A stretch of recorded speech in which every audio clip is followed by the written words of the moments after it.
I think I have a 2021 in here pretty early. So, to the Max class of 2021. One last time. So much time together lost in the last year, and it comes to this day for us to say our goodbyes and look forward to our futures. I wanted to start today, as Lyle hinted earlier, with a quote from the musical Hamilton that to me defines our experience as a class this year.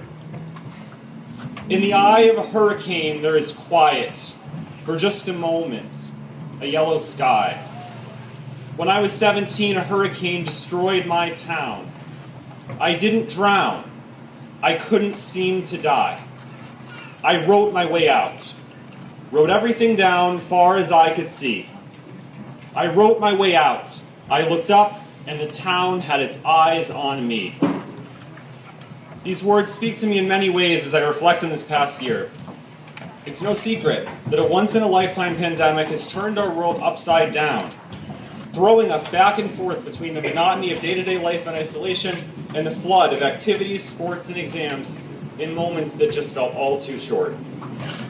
And as we look back, none of us can deny that our high school experience was largely shaped by this hurricane, this unique moment. So I believe that rather than looking for other ways to define ourselves, to make ourselves stand out, it is in confronting and reflecting on this crucial moment that makes us who we are. We're all here today because we succeeded, because in some way through personal and academic hardships, we made it through.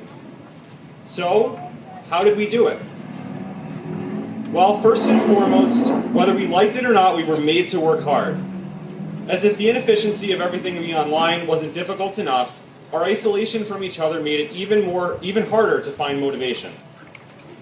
But in this hurricane, we refused to drown. We persevered. We sought out the small moments that brought us joy and used them as motivation to get through the day-to-day challenges.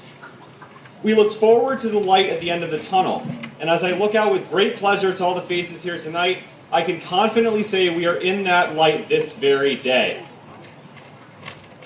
But for me, hard work is not the whole story. Hard work is but a means to an end. It's often the answer to the question, how? I believe what's more important to spark growth is not how, but why. So again, how did we do it? We looked inside ourselves and asked why. Whether we keep to ourselves or show the whole world, the reasons why we do what we do are what make each of us unique. Some take pride in pushing themselves to the highest level they can. Some enjoy making others happier, inspiring others to do great things. Some find fascination in learning and soaking up information, and some just go along to have fun. No matter the individual reason, this question of why will continue to ring in our ear at every important moment in our lives. And I believe that it should drive every decision we make. Our answers can and will change as time goes on, and that's okay. Many times we may not quite know the answer, or even feel like we're anywhere close, and that's okay too. This year I've learned that understanding yourselves and others are long, hard, and ever-changing processes. So we should continually strive towards empathy, vulnerability, and asking questions instead of always trying to have the answers. I've talked a lot about us as individuals, and with the circumstances this year forcing us apart, it seemed like it would only make sense.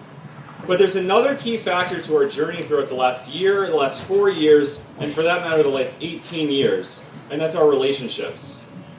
As we now look back, we realize how much our family, friends, teachers, and coaches have done for us, and how truly special they are.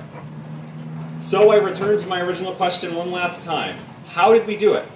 We were there for each other every step of the way. For those who don't know, I was a new student to this school in 7th grade.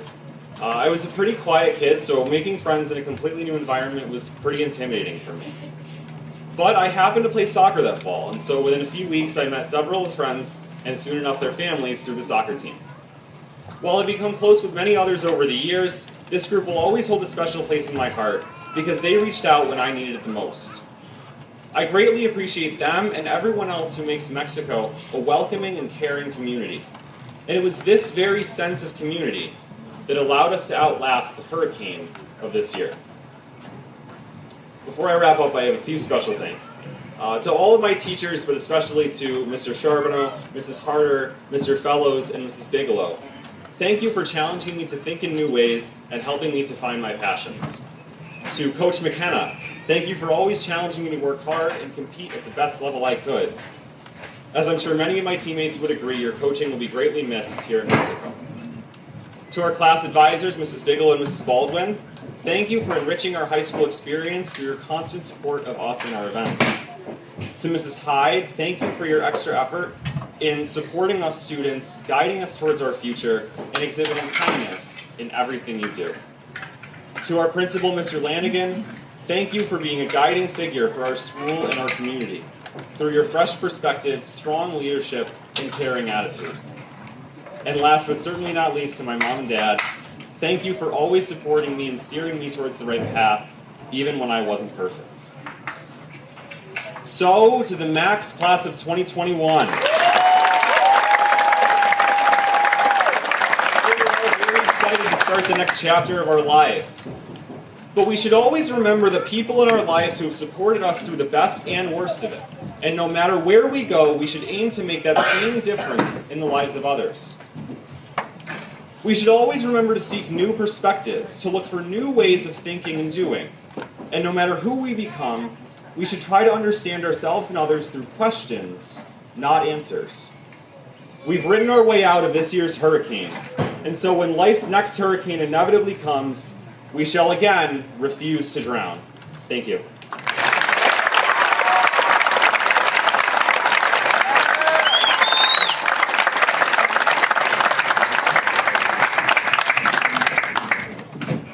Thank you, Tyler. Great job.